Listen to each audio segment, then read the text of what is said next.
चलिए, खबरें जो बिगाड़ती हैं शेयरों की चाल, ये खबरें ही हैं जो करती हैं आपको मालामाल। तो ऐसे ही कुछ खबरें लेकर के हम आए हैं, जहां पर नतीजे हैं, खबरें हैं, जिसके चलते वहां पर काफ़ी ज़्यादा एक्शन देखने को मिल रहा है। कि करके स्क्रीन पर लेकर के आइए जरा हमारे, और उन शेयरों पर बातचीत करते हैं। ओला इलेक्ट्रिक, जी हाँ, यहाँ पर बिजनेस अपडेट आई है जनवरी महीने की, और कंपनी फिर से जो है वो टू व्हीलर इलेक्ट्रिक व्हीकल में फिर से नंबर 1 बन गई है। और जनवरी महीने के अंदर इनका मार्केट शेयर वो 19% जो दिसंबर में था उससे बढ़ करके दोबारा 30% हो गया है।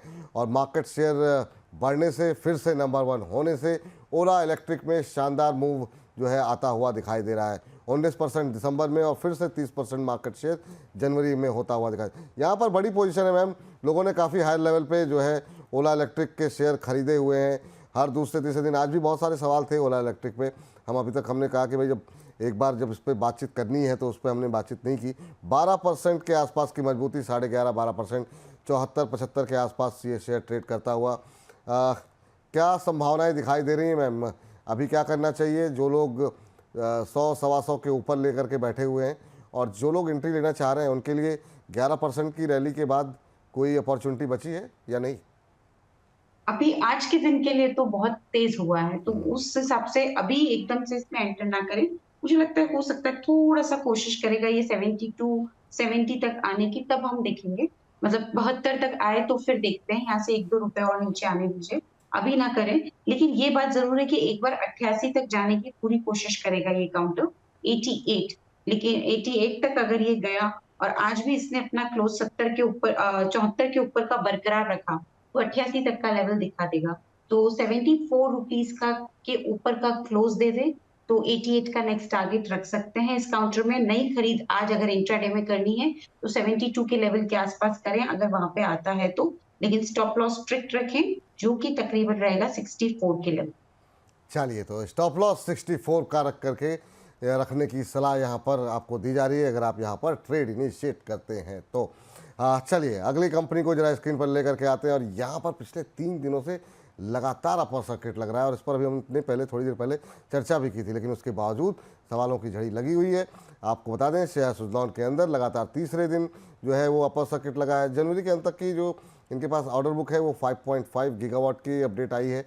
तीसरी तिमाही में कंपनी के नतीजे जो 3 दिन पहले आए थे उसमें काफ़ी अच्छे नतीजों के बाद लगातार जो है वो हम देख रहे हैं कि अंतर्राष्ट्रीय और घरेलू हर तरह के ब्रोकरेज हाउसेस की तरफ से अब रिपोर्ट्स पॉजिटिव आती हुई दिखाई दे रही है।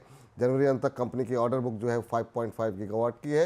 नतीजे उम्मीद से बेहतर, मुनाफा 91% बढ़ा कंपनी का, आय में भी 91 माफ़ कीजिएगा 91% की बढ़त देखने को मिली है। आईसीआईसीआई सिक्योरिटीज़ और जीएम फाइनेंशियल दोनों ने अब शेयर पे लक्ष्य बढ़ा करके 80 रुपये कर दिया है। मैम, लगातार 3 दिन अपर सर्किट, तीसरा दिन है अपर सर्किट का। सुजलॉन पे आपने हालांकि बातचीत कर ली है, लेकिन चूंकि इस सेगमेंट को हम अलग से भी अपलोड करेंगे, तो एक बार आपने जो टिप्पणी की थी उसको दोहरा दीजिए सुजलॉन एनर्जी को लेकर। देखिए, अभी इनिशियली 62 तक के लेवल्स हमें यहाँ पे आराम से देखने को मिल सकते हैं, ये काउंटर पे 62 से 65, और उसके बाद नेक्स्ट टारगेट्स जो इस पे रखे जा सकते हैं वो 70 तक के भी रहेंगे। इस काउंटर में बने रहना है। स्टॉप लॉस के तौर पे चाहें तो 47 का लेवल काफ़ी मजबूत लगता है, उसके स्टॉप लॉस के साथ होल्ड कर लीजिए। पहला टारगेट तो इसमें 60 से 2 का रहेगा, लेकिन वो लेवल्स रीच होते हैं, तो 67 से 70 के ज़ोन तक भी ये काउंटर जा सकता है। ठीक मैम। चलिए, तो ये बात निकल करके यहाँ पर आई है सुजलॉन को लेकर के। अगली कंपनी लेकर के आते हैं, और वो है निफ्टी का हिस्सा एल एंड टी में इस तरह की चाल बहुत कम देखने को मिलती है, और अब नतीजे आए हैं, नतीजों के बाद ये शानदार मूव दिखा रहा है। उम्मीद से बेहतर कंपनी के नतीजे रहे हैं। कंपनी के इंटरनेशनल कारोबार और ऑर्डर बुक वो सब काफ़ी कुछ अच्छी रही है तीसरी तिमाही के अंदर। चलिए, इस बीच जो है नतीजों पर नज़र डालते हैं। नतीजे अगर हम देखें तो कंपनी के मुनाफे में करीब करीब जो है 14% की बढ़त देखने को मिली है, 3369 करोड़ रुपए। आय की बात करें तो 17% का इजाफा, 64,668 करोड़ रुपए। कंपनी की इंटरनेशनल कारोबार से आय 32,764 करोड़ रुपए रही है। नुआमा ने यहाँ पर बाय रेटिंग दी है, और उसके साथ 4100 का लक्ष्य दिया है। सीएलएसए ने आउट परफॉर्म रेटिंग के साथ 4100 से ऊपर का लक्ष्य दिया है।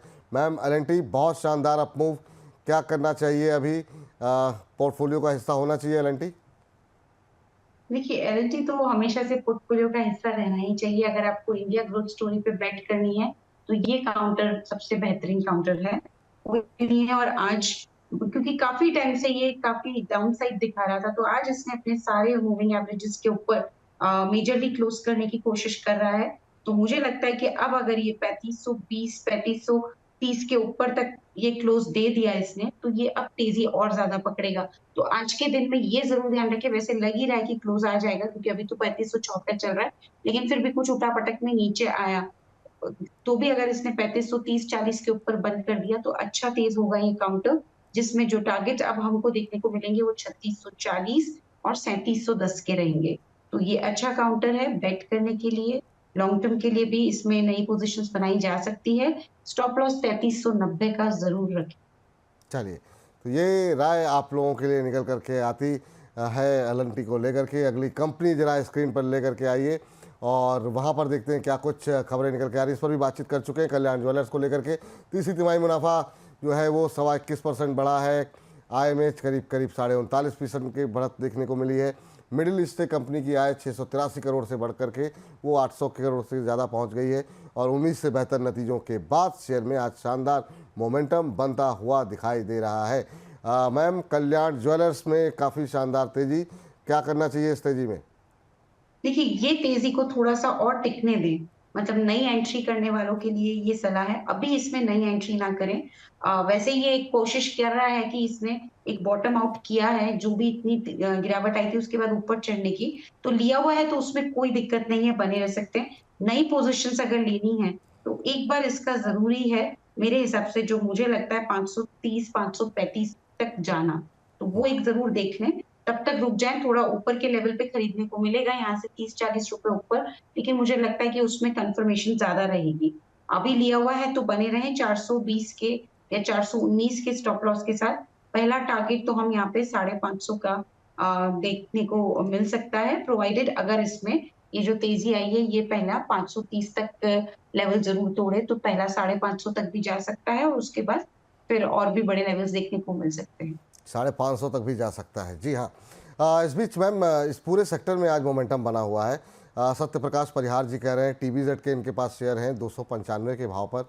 TBZ में भी काफ़ी शानदार मूव है, 5% का अपर सर्किट लगा हुआ है त्रिभुवनदास भीम जी जावेरी पे 186 187 के आसपास। कैसा लग रहा है आपको चार्ट पे मैम? चार्ट्स पे अच्छा लग रहा है। देखिए मुझे लगता है कि गोल्ड में जिस तरह से तेज़ी आई है और ये जो गोल्ड की प्राइसेज़ की तेज़ी है, ये मुझे लगता है अभी तो और ये एनहांस होगी। तो उस हिसाब से ये काउंटर अच्छा लगता है। सारे ही काउंटर्स इसलिए चल रहे हैं, होल्ड करने की सलाह है। 167 का लगा लेंगे स्टॉप लॉस।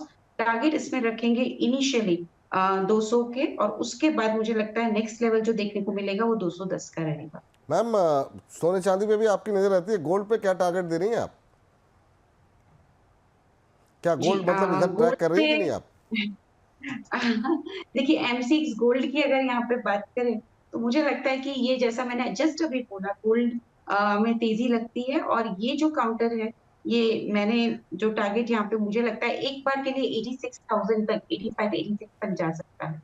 85 86 पर तक जा सकता है। लगातार तेजी यहाँ पर देखने को मिल रही है सोने के अंदर। चलिए, अगली कंपनी को जरा स्क्रीन पर लेकर के आते हैं और देखते हैं कि वहाँ पर क्या कुछ खबर निकल करके आ रही है और क्या स्ट्रेटजी जो है होनी चाहिए आप लोगों की। तो ज़रा स्क्रीन पर लेकर के आ जाइए। इस समय PB फिनटेक को 92% कंपनी का मुनाफा बढ़ गया है। आय में 48% का इजाफा रहा है, 1292 करोड़ रुपए रही है और कंपनी की बीमा प्रीमियम से आय में भी अच्छा खासा इजाफा देखने को मिला है और कुल बीमा प्रीमियम जो है वो 6,000 करोड़ से ज़्यादा का कंपनी ने अर्जित किया है। तो 92% कंपनी का मुनाफा बढ़ने के बाद, आय में 48% की बढ़ोतरी होने के बाद शेयर में आज अच्छा खासा रुझान, पॉजिटिव रुझान जो है वो PB फिनटेक के शेयर में देखने को मिल रहा है।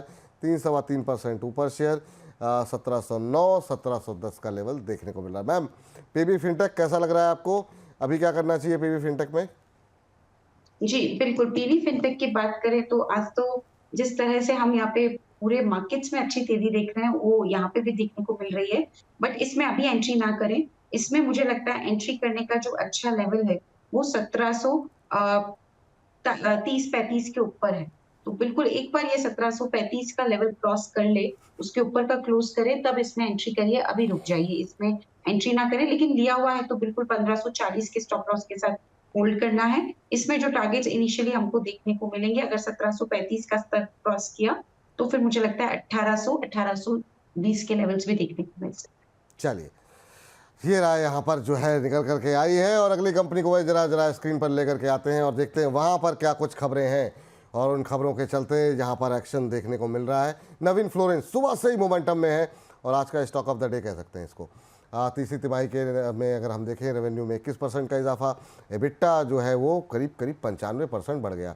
मार्जिन्स काफ़ी शानदार, आप देखिए 15% से सीधे 24% से ऊपर मार्जिन्स हो गए हैं। शानदार नतीजों के बाद शानदार मोमेंटम। मुनाफा में हालांकि 7% की वृद्धि रही है, लेकिन बाकी अगर हम एबिटा की बात करें, मार्जिन्स की बात करें, तो नतीजे जो है वो बेटर देन एक्सपेक्टेड थे। उम्मीद से काफ़ी बेहतर नतीजे रहे हैं और उसी के चलते सुबह से ये शेयर में एक खरीदारी का माहौल बना हुआ है। अब जो है ऊपरी स्तरों से थोड़ा हल्का हुआ है, लेकिन फिर भी 6.6% ऊपर 4000 से ऊपर ट्रेड करता हुआ 4137 का स्तर। मैम नवीन फ्लोरिन सुबह से ही मोमेंटम में है, अभी क्या करना चाहिए? जी बिल्कुल, देखिए ये काउंटर के नतीजे बहुत अच्छे आए थे और नतीजों का ही इसने यहाँ पे एक तरह से रिवॉर्ड लिया है और काफ़ी बढ़िया तेज़ हो गया है। अभी खरीदारी ना करें क्योंकि बहुत तेज़ हुआ है, गैप अप होके भी हुआ है, लिया हुआ है, तो उन तो बिल्कुल होल्ड कर सकते हैं, नई खरीदारी के लिए रुक जाएँ। जो लिया हुआ है उसमें अब नेक्स्ट टारगेट जो मुझे लगता है एक बार 4300 और वो लेवल पार हुआ तो 4500 के टारगेट्स देखने को मिले। ठीक, चलिए तो ये राय यहाँ पर निकल करके आती हुई इस बीच अदानी पोर्ट पे बहुत सारे सवाल आ रहे हैं। मुझे लगता है नतीजों के बाद से लोगों का मतलब जो है रुझान काफ़ी पॉजिटिव हो गया। आज हमने सुबह 10 बजे में कवरेज भी की थी इस पर। एक सवाल ले लेते हैं, उसके बाद अगले सेगमेंट का रुख करते हैं और इस सेगमेंट को समाप्त करते हैं। प्रदीप दिदवानिया जी का सवाल है, अदानी पोर्ट इन्होंने लिया हुआ है 1056 पे और अभी अगर हम देखें तो यहाँ पर जो है जो भाव देखने को मिल रहा है अदानी पोर्ट पे वो करीब 1100 के आसपास का है। तो प्रॉफिट में है ये मैम और अच्छे प्रॉफिट में है, 40-50 रुपये इनके बन रहे हैं यहाँ पर। क्या करना चाहिए मैम? और कह रहे हैं कि आस्था मैम को नमस्ते और मैं उनको दुबई से फॉलो करता हूँ, तो दुबई तक आपके प्रशंसक हैं मैम, आपको लगातार फॉलो कर रहे हैं। आपकी टिप्पणी क्या होगी इस पर? जो रिपोर्ट्स थी अपने दर्शकों को बता दें, जेफरीज की रिपोर्ट थी, 1440 तक के टारगेट जेफरीज की तरफ से यहाँ पर अदानी पोर्ट पर निकल करके आ रहे हैं। आज सुबह 10 बजे हमारा सेगमेंट ब्रोकर्स बोले, अगर आप अभी तक नहीं जुड़े हैं तो जुड़िए सुबह 10 बजे हमारे साथ और देखिए ब्रोकर्स की नज़र में क्या कुछ रिकमेंडेशंस आ रही हैं। मैम अदानी पोर्ट पे आपकी राय? जी, अब सबसे पहले धन्यवाद बहुत-बहुत फ़ॉलो करने के लिए और पूरी कोशिश रहती है कि आपकी जो भी उम्मीदें हैं, उस पे हम खरे उतरें। आप देखिए अदानी पोर्ट की बात करें तो यहाँ पे ये बात ज़रूर है कि कुछ अपग्रेड्स आए हैं पॉज़िटिव, लेकिन हम लोगों को कब बाइंग करनी है 1125 के ऊपर। एक बार टिकने दीजिए इसको 1125 तक, फिर हम बाय करेंगे। ज़्यादा नहीं है, 25-30 पॉइंट का ही फ़र्क है, लेकिन एक बहुत बढ़िया श्योरिटी वहाँ पे आ जाएगी क्योंकि काफ़ी इम्पोर्टेंट एवरेजेस प्लेस्ड हैं। तो नई बाइंग के लिए 1125 के लेवल का टूटने का वेट करेंगे, उसके ऊपर के क्लोज का वेट करेंगे। लिया हुआ है तो बने रहना ही है, उसमें कोई दिक्कत नहीं है। स्टॉप लॉस 990 का रहेगा।